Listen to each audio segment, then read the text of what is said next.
Welcome to Not Milk Never Milk. Subscribe if you're lactose intolerant.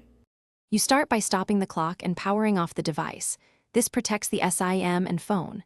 Carefully remove the SIM tray, look for debris or bent contacts, and clean with compressed air or a soft cloth.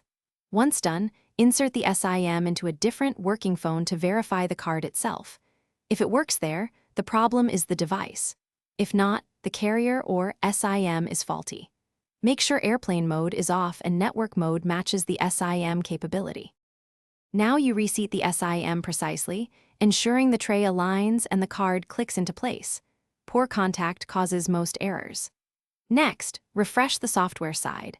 Reset network settings to remove corrupted profiles and install any carrier updates or OS patches to fix protocol mismatches.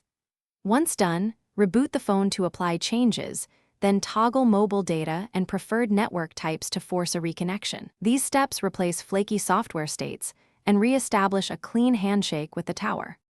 Finally, if the SIM still fails in another phone, you need a replacement from the carrier. This resolves aging, damaged, or deactivated SIMs. If diagnostics point to the device, consider a factory reset after backing up your data, because software corruption can mimic SIM errors.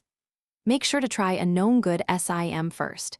If problems persist, escalate to carrier support with diagnostic results or visit a certified repair shop. One troubleshooting tip: if intermittent, test at different locations to. Thanks for watching. If this was helpful, leave a like and consider subscribing. See you next time.